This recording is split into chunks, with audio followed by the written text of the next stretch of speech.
Assalamualaikum warahmatullahi wabarakatuh. Kami kelompok 2 dari Prodi Pendidikan Biologi Universitas Muhammadiyah Surabaya akan mempresentasikan tentang filum protozoa. Rhizopoda, Kingdom Protista, filum protozoa, kelas Rhizopoda, ordo Amoebida, genus Amoeba, spesies Aproteus. Rhizopoda termasuk protista mirip hewan. Rhizopoda bergerak dan menangkap makanannya dengan kaki semu atau pseudopodia. Tubuh rhizopoda bersel tunggal dan bentuk selnya dapat berubah-ubah. Hewan dari filum ini hidup bebas di air tawar, air laut, atau tempat berlumpur. Rhizopoda ada yang bersifat parasit pada manusia dan hewan. Struktur tubuh rhizopoda terdapat membran plasma, yaitu lapisan yang menyelimuti tubuhnya. Kemudian ada nukleus atau inti sel, lalu ada pseudopodia yang membantu dalam menangkap makanan dan berperan penting dalam proses pergerakan tubuhnya. Vakuola kontraktil yang berfungsi menyimpan air di dalam tubuh, mengatur tekanan osmosis di dalam tubuh, dan membuang sisa hasil metabolisme seperti karbon dioksida yang dihasilkan selama respirasi. Lalu ada vakuola makanan yang berfungsi untuk menyimpan bahan makanan, membantu dalam proses pencernaan makanan, dan berperan dalam ekskresi bahan feses. Yang terakhir ada vakuola air, yaitu gelembung-gelembung kecil dan transparan yang berfungsi untuk menjaga keseimbangan kadar air di dalam tubuhnya. Ada mitokondria dan lisosom. Ciliata, Kingdom Protista, filum protozoa, kelas Ciliata, ordo Hymenostomatidae, genus Paramecium, spesies P. caudatum. Ciliata, nama latin cilia yang berarti rambut kecil. Ciliopora atau infusoria bergerak dengan cilia atau rambut getar yang mempunyai bentuk tubuh oval, tidak berubah-ubah. Anggota filum Ciliopora atau Ciliata merupakan organisme uniseluler soliter yang memiliki banyak organel yang terspesialisasi, termasuk silia. Struktur mirip rambut pendek di luar tubuhnya. Adapun struktur tubuh Ciliata, yaitu ada pelikel yang berfungsi memberi bentuk tubuh pada paramecium. Silia yang strukturnya seperti rambut yang berukuran kecil yang menyebar di seluruh permukaan tubuh.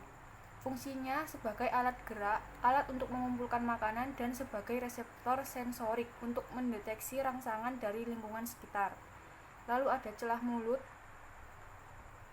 Lalu terdapat vakuola kontraktil yang berfungsi untuk mengatur tekanan osmosis di dalam tubuhnya dengan cara membuang kelebihan air dari protoplasma. Ada vakuola makanan yang berfungsi sebagai organel pencernaan makanan. Ada lubang anus yang berfungsi untuk mengeluarkan air yang berlebihan dari hasil osmoregulasi yang dilakukan oleh vakuola kontraktil. Struktur sporozoa terdiri dari membran sel, sitoplasma, vakuola makanan, vakuola kontraktil, dan inti sel. Sporozoa memiliki 3 sifat yang berbeda antara genus satu dengan yang genus yang lain. Yang pertama yaitu genus sporozoa yang hidup di dalam sel darah merah dan memerlukan vektor biologis. Yang kedua yaitu genus sporozoa yang hidup di dalam intestinal dan tidak memerlukan vektor biologis. Yang ketiga yaitu parasit yang hidup di dalam sel endotel, leukosit, monukleus, cairan tubuh, sel jaringan tuan rumah, dan belum diketahui vektor biologisnya. Struktur flagellata terdiri dari flagel, bintik mata, vakuola kontraktil, kloroplas, nukleus, vakuola makanan, mitokondria, dan pelikel. Flagellata dikelompokkan menjadi 2, yaitu yang seperti tumbuhan dinamakan Phytoflagellata dan yang seperti hewan dinamakan Zooflagellata.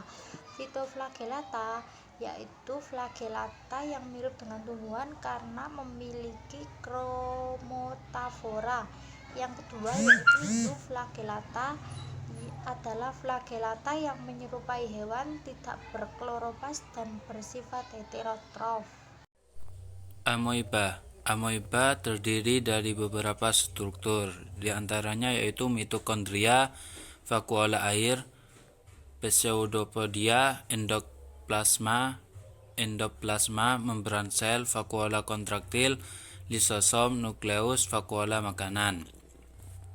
Amoeba termasuk ke dalam kingdom Amoebozoa, filum Tubulinidae, kelas Rhizopoda, ordo Tubulinidae, genus Amoeba, spesies Proteus, Dubai, Animalcule, dan lain-lain.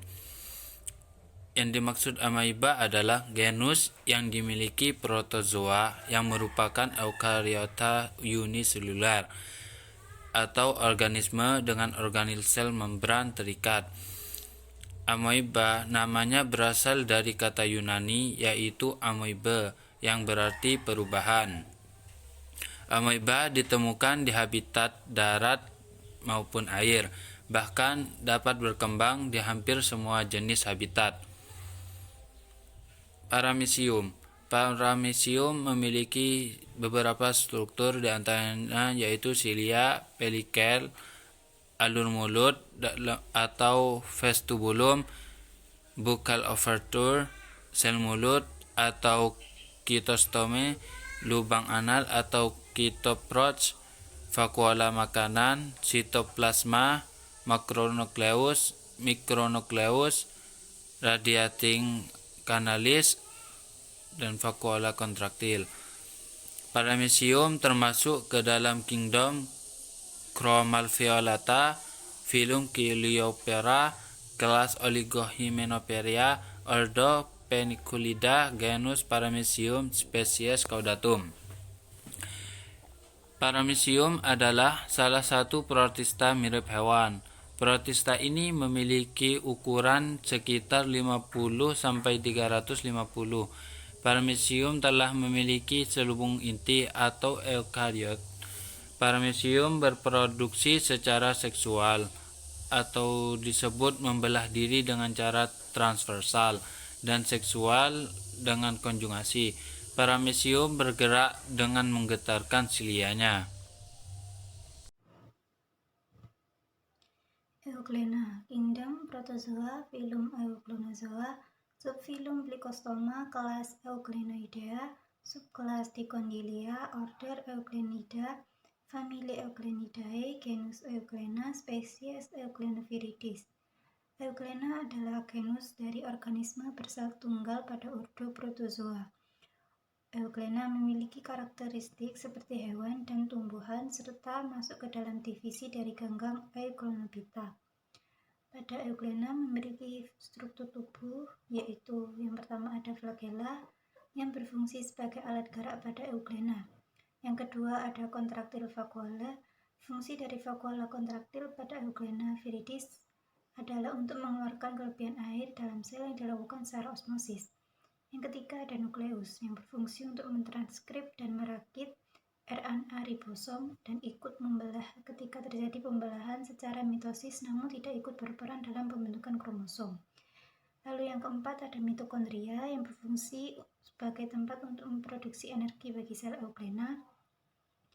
Yang kelima ada nukleus yang berfungsi untuk membentuk kromosom.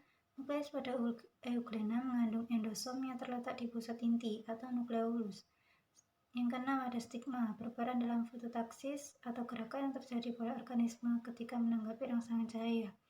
Yang ketujuh ada fotoseptor yang berfungsi dalam sensitivitas cahaya, membedakan daerah terang dan gelap.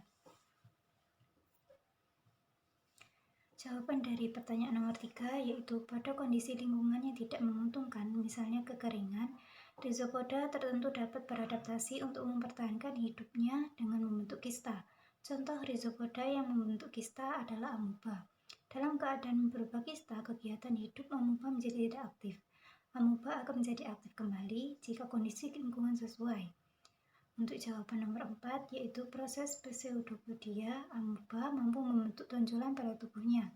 Struktur tubuh atau sel yang memanjang ini dikenal sebagai pseudopodium yang tidak hanya membantu dalam bergerak tetapi juga berguna untuk menangkap mangsa. Jumlah pseudopodia yang terbentuk berkisar dari 1 sampai 12. Ketika plasma sol mengalir melalui ujung depan sel, pseudopodium juga terbentuk, membuat amuba bergerak maju. Pseudopodium bisa dianggap sebagai kaki palsu dan dapat berbentuk dari setiap bagian tubuh amuba. Pseudopodium bisa tumbuh lebih besar dan digunakan amuba untuk menahan mangsanya. Teknik ini dikenal sebagai fagositosis. 5. Proses pencernaan makanan pada silia yang terjadi di vakuola makanan. Nah, awal mulanya makanan ini itu masuk ke dalam sel melalui rongga mulut yang disebut dengan oral groove. Setelah itu masuk ke dalam sitoplasma yang kemudian makanan itu didorong masuk ke dalam sitofaring dengan bantuan gerak silia dan dorongan air yang masuk. Ketika makanan berada di dalam sitofaring, maka vakuola makanan terbentuk. Pencernaan makanan di dalam vakuola makanan terjadi pada saat vakuola makanan ini bergerak di dalam sitoplasma yang disebut dengan gerak siklosis. Enzim pencernaan yang terlibat adalah protase, karbohidrase, dan etarase yang disekresikan oleh lisosom ke dalam vakuola makanan. 6. Plasmodium bereproduksi dengan dua cara, yaitu seksual dan aseksual. Reproduksi aseksual plasmodium ini terjadi di dalam tubuh manusia, dan sedangkan reproduksi seksualnya ada di dalam tubuh nyamuk Anopheles. Setelah nyamuk Anopheles menyerap darah manusia yang terinfeksi, mikrogametosit dan makrogametosit itu berkembang dan melebur menjadi zigot dan membentuk kista. Di dalam kista, zigot berkembang menjadi sporozoid dan berpindah ke dalam kelenjar ludah nyamuk. Sporozoid tadi masuk ke dalam tubuh manusia melalui gigitan nyamuk Anopheles, melalui aliran darah. Sporozoid berpindah ke dalam hati dan membentuk merozoid. Merozoid dapat menyerang sel hati lain dan juga sel darah merah. Jika merozoid menyerang sel darah merah, maka di dalamnya merozoid tersebut dapat menghasilkan ribuan merozoid lagi. Jika ribuan merozoid tadi selesai direproduksi dalam skala tinggi, maka menyebabkan sel darah merah lisis dan menyebabkan penderita menjadi demam. Ribuan merozoid yang direproduksi secara aseksual tadi dapat berkembang menjadi mikrogametosit atau makrogametosit. Mikrogametosit dan makrogametosit tersebut dapat dihisap oleh nyamuk Anopheles lainnya dan mengulangi siklus hidupnya. Mungkin itu saja presentasi dari kelompok kami. Kurang lebihnya mohon maaf. Wassalamualaikum warahmatullahi wabarakatuh.